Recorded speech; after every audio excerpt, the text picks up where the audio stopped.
Basi wapendwa wasikilizaji na watazamaji mnaotufuatilia kupitia vyombo mbalimbali, wengine redio, wengine YouTube na mitandao mingine ya kijamii, leo napenda nikushirikishe kitu kizuri sana. Ni juu ya sikukuu hii ya Valentine. Sikukuu ya Valentine ambayo huwa inaadhimishwa na watu wengi na imekuwa mashuhuri kwa siku hizi za karibuni, kila tarehe 14 mwezi wa pili. Sasa inawezekana watu wengi tunasherehekea sikukuu hii, tunafurahia kabisa, tunakula na kunywa, ndugu zetu, wapenzi wetu, tunawapa zawadi na kadhalika. Lakini leo nataka nikuletee chanzo chake na maana halisi, kwa sababu inavyoonekana kwa kiasi kikubwa kumekuwa na upotoshaji juu ya sikukuu hii ya Valentine. Sasa pengine tuanze na kujua chanzo chake ni nini, na hapa hatuwezi tukakwepa kumtaja huyu mtakatifu Valentine. Huyu mtakatifu Valentine alikuwa ni padre wa kanisa Katoliki ambaye alizaliwa karne ya 3, aliishi karne ya 3. Na kipindi hicho mnavyofahamu baadhi yenu, karne ya kwanza, ya pili na ya 3 na ya 4 kidogo pale, Wakristo walikuwa wanadhulumiwa na utawala wa dola ya Kirumi ambao hawakupenda Ukristo. Na kwa misingi hiyo, kipindi hicho cha alichoishi mtakatifu Valentine, kulikuwa na mtawala mmoja wa Kirumi au dola ya Kiroma aliyeitwa Kaisari Claudius wa pili. Huyu alitoa tamko na likatekelezwa kwamba kila mwanamume asioe, na hasa wale vijana wasioe. Kwa sababu gani? Ili waweze kuwa maaskari, baada ya kuona kwamba yeye mwenyewe alivyoona kwamba maaskari wanaofanya vizuri kwenye kazi ya kiaskari ni wale ambao hawajaoa. Kumbe akazuia vijana kuoa. Lakini mtakatifu huyu Valentine hakuona kama ni kitu kizuri. Hata we mwenyewe angelikuja sijui rais fulani au kiongozi wa nchi au waziri fulani anatangaza kwamba vijana wasioe kwa sababu ya kulinda taifa kama wanajeshi, nadhani hata we mwenyewe usingeweza kukubali.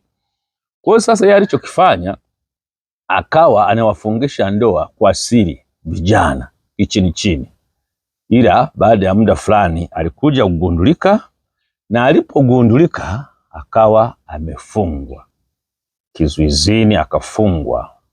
Basi akakaa kule kifungoni. Lakini akiwa kifungoni, inasemekana kwamba mmoja wa walinzi wa gereza hilo alikuwa na mtoto wake ambaye alikuwa ni kipofu, na hivyo huyo mtakatifu Valentine akamponya upofu wake. Ilikuwa kitu kizuri sana. Baadaye huyo mtakatifu Valentine alikuja kuuawa mwaka 269, na ilikuwa tarehe 14 mwezi wa pili mwaka 269. Kumbe hiyo kimsingi ndicho chanzo cha sherehe au sikukuu ya Valentine. Lakini kumbuke kwamba kabla ya kuuawa, inasemekana kwenye historia, huyo mtakatifu Valentine aliandika ujumbe fulani kumwachia yule binti aliyemponya ule upofu wake. Kwa hiyo alipomwandikia ujumbe huo, mwishoni pale akasaini, kutoka kwa Valentine wako. Kwa hiyo ndio maana unaona hata siku hizi watu mbalimbali nasema mimi Valentine wangu, Valentine wako. Au na wewe kwenye ujumbe wa mwaka unaweza ukamtumia mtu kama kadi au zawadi fulani ukaandika kutoka kwa Valentine wako. Kwa hiyo kimsingi ndicho chanzo cha sikukuu ya Valentine. Sasa unaona kwamba mtakatifu Valentine huyu tunamkumbuka kwa mambo mengi mazuri sana, lakini tuone machache.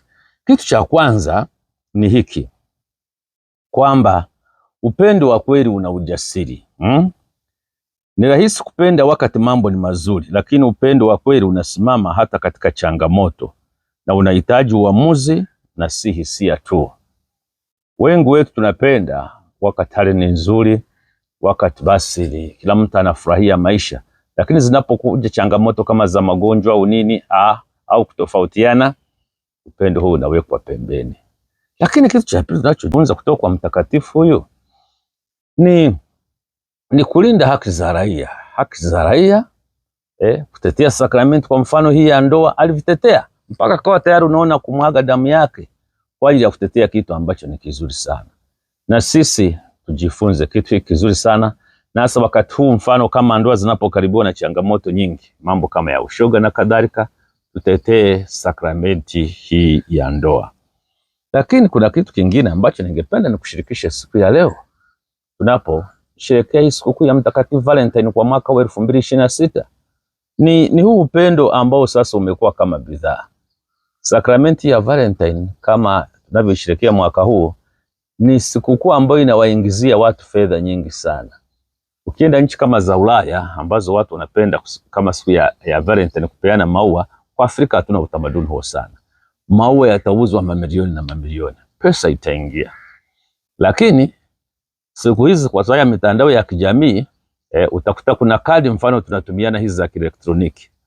Hiyo kadi unapoidownload na kumtumia mtu hapo, au hata unapoishare, umeingia kwenye mtandao, kuna watu wanapata pesa.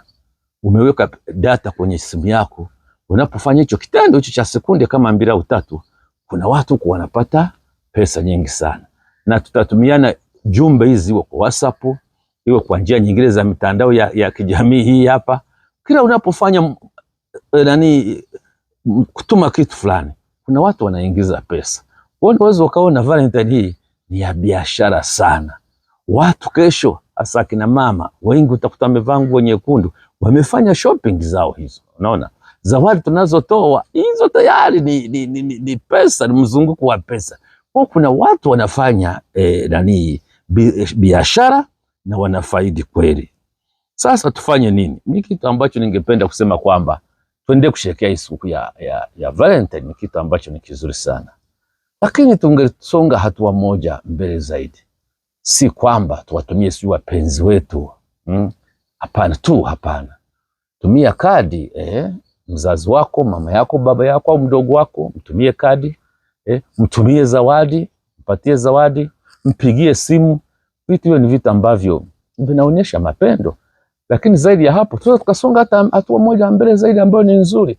Tukafanya matendo mema siku ya kupendana hii ya Valentine. Enda hospitalini ukawasalimia wagonjwa, wajulie hali. Kama na jirani yako ni mgonjwa, mpelekee hata zawadi fulani, au kwenda tu kumsalimia, ni kitu ambacho ni kizuri sana. Na kwa namna hiyo basi tutakuwa tumetenda matendo mema. Halafu hasa kwa wale vijana ambao nina imani miji mingi kama usiku wa kuamkia tarehe 14 yenyewe kuamkia tarehe 15, wengine watalala kwenye muziki na wapendwa wao na nini. Okay, sherekea, cheza muziki. Yesu asemi kwamba tuache kucheza muziki, tufurahie maisha, furahia. Lakini sasa tufanye hayo yote kwa maadili. Make Valentine hasa vijana wengi wameifanya ya kihisia. Ya kihisia, watu kufanya mambo ambayo si mazuri, kufanya mapenzi ambayo si nje ya ndoa, si kitu ambacho ni kizuri sana. Kumbe tukiweza kufanya hayo machache ambayo nimeyataja hapa, basi kitakuwa kitu kizuri. Na kwa kusherehekea sikukuu ya Valentine, basi na wewe nikuombe ujumbe huu watumie watu wengi kadri inavyowezekana kwenye mitandao ya kijamii kama sehemu yako ya kusherehekea Valentine. Tunakupenda sana na kutakia Valentine nzuri ya neema na baraka. Asante sana.